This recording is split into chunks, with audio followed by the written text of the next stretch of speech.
سبحان اللہ و بحمدہ سبحان اللہ و بحمدہ سبحان اللہ العظیم الحمد للہ حمدا کثیرا طیبا مبارکا فی اللہم صلی علی سیدنا محمد وعلی آلہ وصحابہ اجمعین اما بعد اعوذ باللہ من الشیطان الرجیم بسم اللہ الرحمن الرحیم یا بنی اسرائیل اذکروا نعمتی التی انعمت علیکم واوفوا بعہدی اوف بعہدکم وایای فارہبون وآمنوا بما انزلت مصدقا لما معکم ولا تکونوا اول کافر به ولا تشتروا بآیاتی ثمنا قلیلا وایای فاتقون ولا تلبسوا الحق بالباطل وتکتموا الحق وانتم تعلمون واقیموا الصلاۃ وآتوا الزکاۃ وارکعوا مع الراکعین آمنت باللہ صدق اللہ العظیم۔ شروع اللہ تعالیٰ کے بابرکت نام کے ساتھ جو بہت مہربان نہایت رحم والا ہے۔ سورہ البقرہ کی آیت مبارکہ 40۔ اللہ تبارک و تعالیٰ نے ان آیت مبارکہ میں یہ ارشاد فرمایا کہ یا بنی اسرائیل، اے بنی اسرائیل، اے یعقوب علیہ السلام کی اولاد، اذکروا یاد کرو، نعمتی التی میری وہ نعمتیں جو انعمت علیکم جو اوپر تمہارے کی، واوفوا اور پورا کرو بعہدہ میرے عہد کو، اوفوا بعہدکم تو میں پورا کروں گا تمہارے عہد کو، وایای فارہبون اور صرف مجھ ہی سے ڈرو، وآمنوا اور ایمان لے کر آؤ، بما انزلت ساتھ اس کے جو ہم نے اتارا، یعنی اس قرآن پر بھی ایمان لے کر آؤ جو ہم نے نبی اکرم صلی اللہ علیہ وسلم پر اتارا، مصدقا لما جو کہ تصدیق کرتا ہے اس کو جو معکم جو تمہارے پاس ہے، ولا تکونوا اور نہ تم ہو جاؤ، اولا کافر بھی سب سے پہلے کافر انکار کرنے والے ساتھ اس کے، ولا تشتروا اور نہ تم بیچ ڈالو بھی آیاتی ہماری آیات کو، ثمناً قلیلا تھوڑی قیمت پر، وایای فاتقون اور صرف مجھ ہی سے ڈرو، ولا تلبسوا اور مت ملاؤ الحق حق کو بالباطل باطل کے ساتھ، وتکتموا الحق اور مت چھپاؤ حق کو سچائی کو، وانتم تعلمون جب کہ تم علم رکھتے ہو، واقیموا الصلاۃ اور یہ کہ قائم کرو نماز، وآتوا الزکاۃ اور زکوٰۃ ادا کرو، وارکعوا اور رکوع کرو، مع الراکعین رکوع کرنے والوں کے ساتھ۔ اللہ اکبر۔ شروع میں جب ہم نے الحمدللہ سورہ بقرہ کو پڑھا تو سب سے پہلے تو اللہ تبارک و تعالیٰ نے مومنین متقین کی صفات کا بیان کیا، پھر کھلے کافروں کا بیان کیا، پھر منافقین کا بیان کیا، پھر اس کے بعد اللہ تبارک و تعالیٰ نے قرآن کی عظمت کا، قرآن کے اعجاز کا ذکر کیا، پھر اس کے بعد آدم علیہ السلام کے قصے کو تفصیل کے ساتھ ذکر کیا، اور پھر ساری انسانیت کو دعوت دی کہ اپنے رب کی عبادت کرو، اور اپنے رب جس رب کی عبادت کرو جس نے تمہیں بھی پیدا کیا اور تم سے پہلی امتوں کو بھی پیدا کیا۔ اب یہاں سے بنی اسرائیل کا ذکر شروع ہو رہا ہے، اور الحمدللہ ہم نے جب سورہ فاتحہ میں دعا مانگی تو آخری جو دعا ہے کہ غیر المغضوب علیہم ولا الضالین، آیت کا مفہوم یہ کہ اللہ ہمیں ان لوگوں کے رستے پہ مت چلا جن پر تیرا غضب ہوا اور جن پر تیرا غصہ ہوا، اور ان لوگوں کے رستے پر مت چلا جو رستے سے گمراہ ہوئے۔ تو یہ بنی اسرائیل ایک قوم کا ذکر ہو رہا ہے، ان پر اللہ نے بڑا احسان کیا، اللہ نے ان پر بڑی نعمتیں اتاریں۔ سب سے بڑا احسان تو یہ تھا کہ انبیاء علیہ السلام کی ایک بڑی جماعت ان میں بھیجی، ہدایت کا سامان تھا، لیکن ان لوگوں نے کیا کیا، بہت تھوڑے ہی لوگ تھے جو ایمان لے کر آئے اور اکثریت ان کی گمراہ رہی۔ تو اس کے ضمن میں مسلمانوں کو بھی سمجھانا مقصود تھا کہ وہ ایسا نہ کریں، ان جیسی حرکتیں نہ کریں، اور اپنے ایمان کو درست رکھیں، اور آخری نبی صلی اللہ علیہ وسلم کی دعوت کو قبول کریں اور اس پر عمل کریں۔ دوسرا ان کو بھی دعوت تھی، کیونکہ نبی کریم صلی اللہ علیہ وسلم کے سامنے جو مدینہ کے اندر سورہ بقرہ ہے بھی مدنی، جو یہودی موجود تھے، بنی اسرائیل موجود تھے، دو قبیلے تھے، بنو قریظہ، بنو نذیر، اور خیبر میں بھی ایک قبیلہ تھے، یعنی یہ تین قبیلے تھے، بنو کینکا، یعنی یہ تینوں قبیلے جو ان سے تھے یہودیوں کے تھے، ان کو بھی دعوت دینا مقصود تھی۔ دوسری بات یہ تھی، یہ ایک دعوت تھی، تو بنی اسرائیل کو یہاں سے خطاب کیا گیا ہے۔ تو اللہ تعالیٰ سے ہم نے دعا مانگی تھی کہ اللہ ہمیں ان لوگوں کے راستے پہ مت چلا جو راستے سے گمراہ ہو گئے۔ تو یہ وہ قوم تھی جو راستے سے ہٹ گئی تھی، تو ان کے حوال کا ذکر کر کے مقصد یہ ہے کہ ہم اپنی اصلاح کریں، اپنے ایمان کو درست کریں۔ اللہ ہمیں اس کی سمجھ بوجھ عطا فرمائے۔ تو پہلی بات اللہ تعالیٰ نے ذکر کر کے فرمائی، یا بنی اسرائیل، فرمایا کہ اے بنی اسرائیل، بنی کہتے ہیں بیٹوں کو، اسرائیل یہ حضرت یعقوب علیہ السلام کی کنیت ہے، دوسرا نام ہے۔ اسرا کے معنی ہیں بندے کے، ایل اللہ کے بندے کے، یعنی اللہ کے شکر گزار بندے۔ تو یہ جو بنی اسرائیل تھے جو نبی کریم صلی اللہ علیہ وسلم کے سامنے موجود تھے، تو ان کو یہ دعوت دی جا رہی ہے قرآن کے ذریعے سے۔ یہ سب لوگ گمراہ ہو چکے تھے، تھوڑے لوگ تھے ان میں سے جو توحید پر قائم تھے، پھر اللہ تعالیٰ نے ان کو توفیق بھی بخشی، وہ فوراً نبی کریم صلی اللہ علیہ وسلم کو دیکھتے ہی اسلام میں داخل ہو گئے، جیسے عبداللہ بن سلام رضی اللہ تعالیٰ عنہ اور دیگر ساتھی، لیکن اکثریت ان کی گمراہ رہی تھی۔ اب قرآن کے ذریعے سے ان کو دعوت دی جا رہی ہے کہ اس کے ضمن میں بہت ساری ہدایات ہیں، اور یہاں سے 40 نمبر آیت سے شروع ہو رہی ہے، اور تقریباً 2 3 4 رکوع یعنی آیت نمبر 123 تک مسلسل تفصیل کے ساتھ ان کا ذکر ہے۔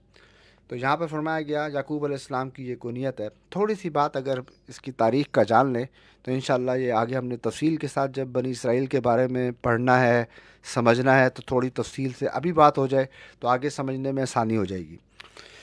بات یہ تھی کہ ابراہیم علیہ السلام، جن کو ابو الانبیاء کہا جاتا ہے، یعنی انبیاء کے باپ کہا جاتا ہے، اللہ تعالیٰ نے ان کو امامت بخشی، اور اس امامت کے صلے میں ایک بہت بڑی نعمت بخشی کہ آپ کی اولاد نے بہت سارے نبی پیدا کیے۔ آپ کی 2 بیویاں تھیں، مختصر بات، تفصیل میں نہیں جاتے۔ آپ کی 2 بیویاں تھیں، ایک کا نام تھا مائی سارہ، ایک کا نام تھا مائی ہاجرہ۔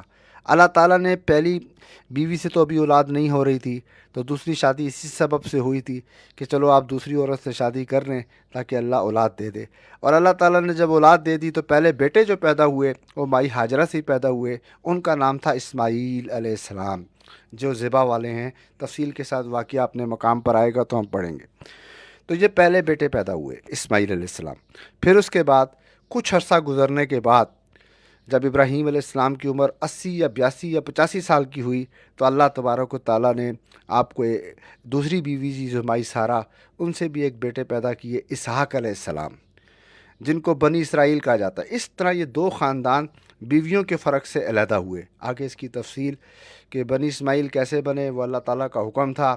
ابراہیم علیہ السلام اپنے بیوی اور بچے کو مکے کی زمین پر، سرزمین پر، خانہ کعبہ کے پاس چھوڑ گئے تھے، جب وہ پانی کی تلاش میں گئی تھیں، صفا اور مروہ کی جو صحیح کی جاتی ہے، تو اللہ تعالیٰ نے آب زمزم کا پانی نکالا تھا، پھر یمن کا ایک قبیلہ آیا تھا۔ اس طرح یہ بنی اسماعیل ہوئے تھے۔ اب بنی اسرائیل میں سے تو اللہ تعالیٰ نے جو دوسری بیوی تھی میسرہ، آگے ان کے بیٹے پیدا ہوئے، اسحاق علیہ السلام کی، یعقوب علیہ السلام، پھر ان کے آگے 12 بیٹے پیدا ہوئے، یوسف علیہ السلام۔ تو ان میں تو اللہ تعالیٰ نے نبیوں کی ایک بہت بڑی تعداد رکھی، یعنی دوسرے، لیکن جو اسماعیل تھے اس میں بھی اولاد تو بہت پیدا ہوئی۔ آپ کی آگے اولاد پیدا ہوئی، اسماعیل علیہ السلام جب بڑے ہوئے، جب جرم قبیلے سے آپ کی شادی ہوئی، لیکن اللہ تعالیٰ نے نبی ایک رکھے، یعنی محمد مصطفیٰ صلی اللہ علیہ وسلم، آخری نبی۔ تو یہاں سے ایک بات یہ سمجھنا ضروری ہے تاکہ ہمیں آگے پتہ چلے کہ کیا وجہ تھی کہ بنی اسرائیل نے پہلے تو یہ دعویٰ کرتے تھے کہ آخری نبی آئیں گے، ہم ان پر ایمان لائیں گے، اسلام قبول کریں گے، یعنی جب قرآن پر ایمان لائیں گے اور نبی کا ساتھ دیں گے، لیکن کیا ہوا جب آ گئے تو انکار کیا۔ وجہ یہی تھی کہ بنی اسرائیل میں سے کیوں نہیں آئے، کیونکہ ان کے ذہن میں تھا کہ جہاں اتنے سارے نبی بنی اسرائیل سے آئے ہیں تو آخری نبی بھی بنی اسرائیل سے ہی آئیں گے، لیکن اللہ تعالیٰ نے آخری نبی کو، یہ اللہ کی تقسیم تھی، بنی اسماعیل میں رکھ دیا تھا، یعنی ابراہیم علیہ السلام کے دوسرے بیٹے کو۔ اس ضد میں آ کر وہ انکار کر بیٹھے تھے۔ تو یہاں پہلی بات ذکر کر کے فرمائی گی، یا بنی اسرائیل، اے بنی اسرائیل، اور اس یعقوب علیہ السلام کی کنیت سے ذکر کرنے کا مقصد کیا ہے کہ یا بنی اسرائیل، اے بیٹو، اللہ کے عبادت گزار بندے کی اولاد بیٹو، اسکرو یاد کرو، اللہ فرما رہے ہیں نعمتی اللتی، میری وہ نعمتیں جو انعمت علیکم، جو اوپر تمہارے کی۔ اللہ تعالیٰ نے ان پر کیا نعمتیں کیں؟ ان کو بادشاہت عطا فرمائی۔ ان کا اصل وطن تو ملک شام تھا، کنان کے رہنے والے تھے۔ جب یوسف علیہ السلام کو اللہ تبارک و تعالیٰ نے بادشاہت عطا فرمائی مصر کی، تو پھر یہ ہجرت کر کے یہاں سے ادھر گئے۔ پھر ان کے اوپر بڑے اچھے حالات آئے، لیکن ایک وقت تک یہ اچھے حالات رہے۔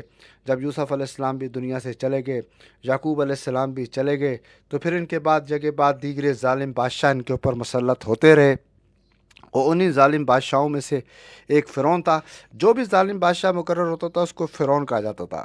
پھر ایک وہ مصر کا فرعون جو کسی زمانے میں ککڑی یا خربوزے بیچتا تھا، وہ ان پر مسلط ہو گیا۔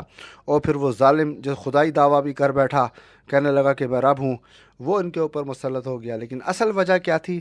کہ انہوں نے اپنے بڑوں کی ہدایات کے مطابق، اللہ کی توحید کے مطابق عمل کرنا چھوڑ دیا تھا۔ تو اس میں مسلمانوں کے لیے بھی عبرت ہے کہ جب انسان اپنی اصل ڈگر سے ہٹتا ہے تو مختلف قسم کے عذابات آتے ہیں، یا انسانوں کی صورت میں، یا پھر ظالم بادشاہ کی صورت میں، یا پھر اللہ کی طرف سے کوئی آفت آتی ہے۔ اس کی اصل وجہ یہ ہوتی ہے کہ لوگ دین سے ہٹتے ہیں۔ تو یہی بنی اسرائیل کا حال ہوا تھا۔ تو پہلے تو ان کی فضیلت کا ذکر کیا جا رہا ہے کہ یا بنی اسرائیل اذکروا نعمتی اللتی انعمت علیکم، کہ اے بنی اسرائیل یاد کرو وہ میری نعمتیں جو میں نے تم پر کیں۔ کیا نعمت کی؟ اللہ تعالیٰ نے بادشاہت عطا فرمائی، اللہ تعالیٰ نے مال دولت کی کثرت دی، انبیاء علیہ السلام کی ایک بہت بڑی جماعت ان میں رکھی، مختلف قسم کے مصیبتوں سے ان کو نجات دی۔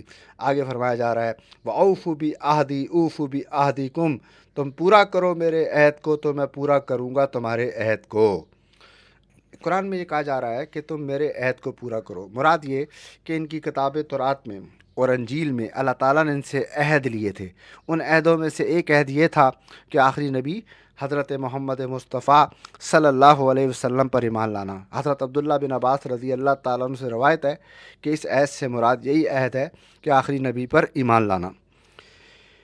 جیسے کہ سورہ مائدہ کی آیت نمبر 12 میں بھی ان سے اللہ تعالیٰ نے عہد لیا کہ جو جگہ بعد دیگر نبی آئیں اور بالخصوص آخری نبی آئیں ان پر ایمان لانا، نماز کو قائم کرنا، زکوٰۃ کو ادا کرنا، یہ وہ سارے عہد تھے۔ آگے ان کی تفصیل آئے گی جو اللہ تعالیٰ نے ان سے ان کی کتابوں میں لیے تھے۔ اس میں وہ تمام عہد آ جاتے ہیں جو اللہ تعالیٰ نے ان کی کتاب میں اور ان کی شریعت میں تھے۔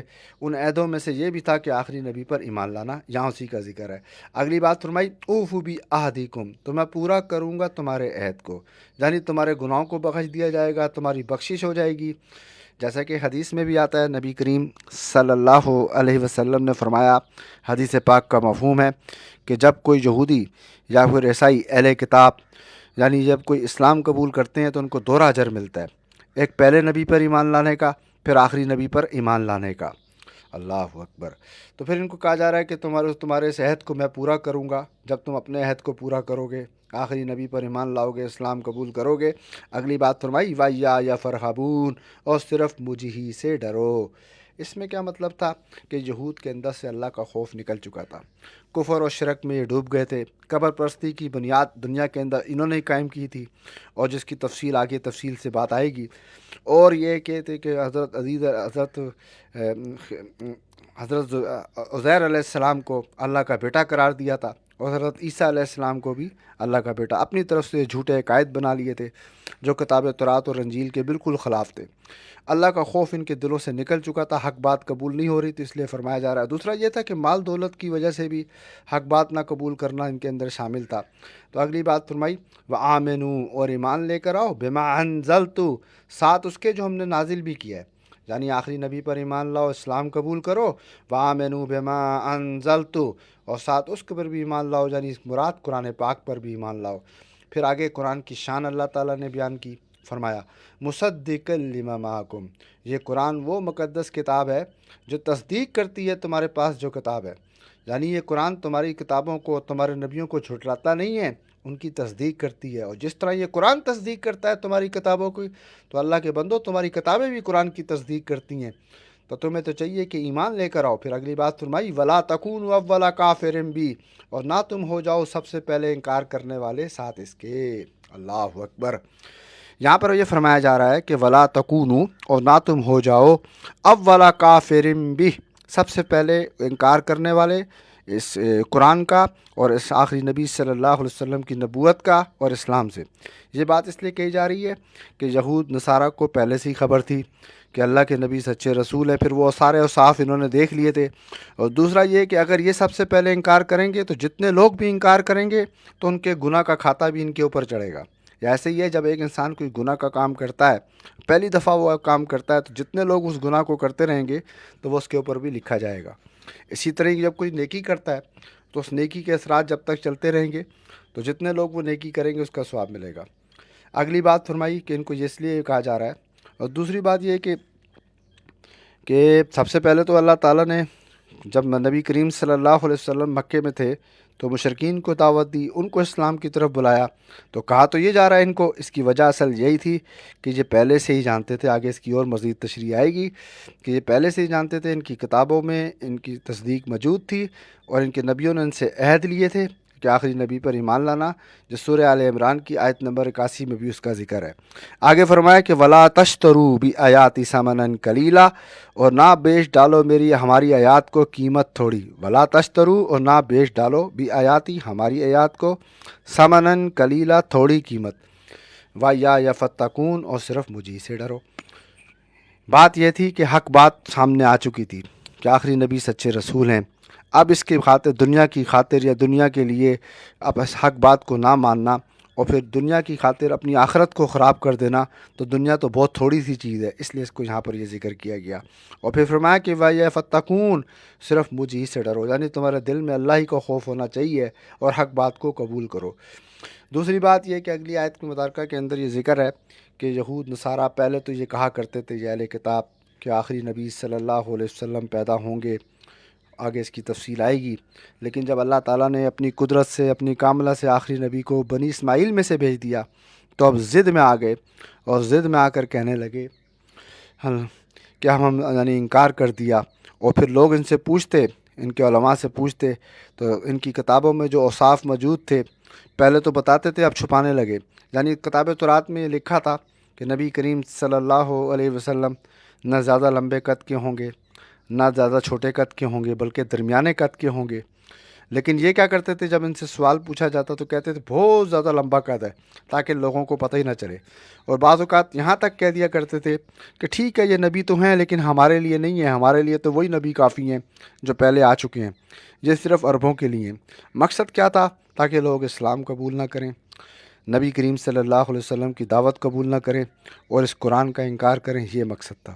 فرمایا ولا تلبسوا الحق بالباطل، اور مت ملاؤ تم حق کو باطل کے ساتھ، وتکتموا الحق کا، اور مت چھپاؤ حق کو، اس سے یہی مراد ہے۔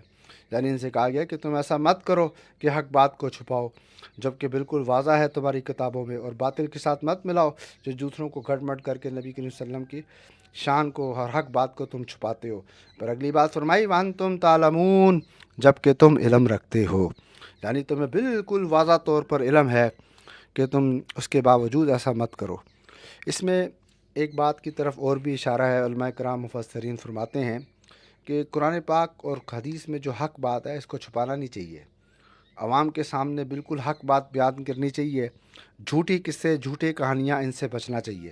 جیسے یہود نصارہ نے اپنی عوام کو گمراہ کیا تھا کہ وہ ان کو قرآن اپنی کتابوں سے تو دور رکھتے تھے اور اللہ کی توحید سے جو اس میں ہدایات تھیں ان سے تو دور رکھتے تھے، اور مختلف قسم کے غلط عقیدے، آج اللہ معاف کرے مسلمانوں میں بھی کچھ لوگ ایسے ہیں جو لوگوں کو قرآن حدیث سے تو دور کر رہے ہیں اور مختلف قسم کے شرک کے عقیدوں میں ڈال رہے ہیں۔ اللہ ہماری حفاظت فرمائے۔ اللہ تعالی ہمیں قرآن پاک پڑھنے کی، سمجھنے کی اور اس کے جملہ تقاضوں پر عمل کرنے کی اللہ تعالی ہمیں توفیق عطا فرمائے۔ ربنا آمنا فاغفر لنا وارحمنا وانت خیر الراحمین۔ ربنا لا تزغ قلوبنا بعد إذ هديتنا وهب لنا من لدنك رحمة إنك أنت الوهاب۔ ربنا آمنا فاغفر لنا وارحمنا وانت خیر الراحمین۔ استغفر اللہ ربی من كل ذنب واتوب الیہ۔ سمعنا واطعنا غفرانک ربنا وعلیک المصیر۔ یا حی یا قیوم برحمتک استغیث۔